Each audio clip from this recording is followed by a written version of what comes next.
সূরা হাশরের শেষ 3 আয়াতের ফজিলত সম্পর্কে রাসূল সাল্লাল্লাহু আলাইহি সাল্লাম বলেন, যে ব্যক্তি সকালবেলা প্রথমত 3 বার আউযু বিল্লাহিস সামিউল আলিম মিনাশ শাইতানির রাজিম পাঠ করবে, অতঃপর সূরা হাশরের শেষ 3 আয়াত পাঠ করবে, আল্লাহ তাআলা তাহার জন্য 70,000 ফেরেশতা নিয়োগ করে দিবেন, যাহারা ওই দিন সকাল হইতে সন্ধ্যা পর্যন্ত তার জন্য ইস্তেগফার তথা ক্ষমা প্রার্থনা করতে থাকবে। পরন্তু ওই দিনে যদি তার মৃত্যু হয়ে যায় তাহলে সে শহীদি মর্যাদা লাভ করবে। ঠিক তেমনিভাবে কোনো ব্যক্তি যদি সন্ধ্যাবেলা উক্ত আমলটি একই নিয়মে আদায় করে, সেও একই ফজিলতের অধিকারী হবে। অর্থাৎ 70,000 ফেরেশতা ওই সন্ধ্যা হইতে সকাল পর্যন্ত তাহার জন্য ইস্তেগফার পাঠ করিতে থাকবে, এবং ওই রাত্রে যদি তার মৃত্যু হয়ে যায় তাহলে সে শহীদি মর্যাদা লাভ করবে। তো আমলটি হলো এই: আউযু বিল্লাহিস সামিউল আলিম মিনাশ শাইতানির রাজিম। أعوذ بالله السميع العليم من الشيطان الرجيم.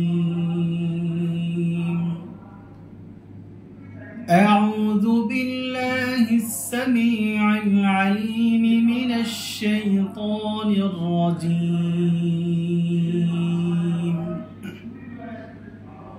هو الله الذي لا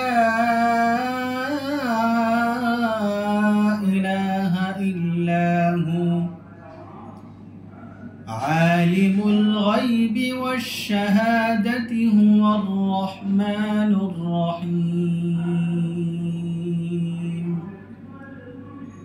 هو الله الذي لا إله إلا هو الملك القدوس السلام المؤمن المهيمن العزيز الجبار المتكبر. سبحان الله عما يشركون. هو الله الخالق البارئ المصور له الأسماء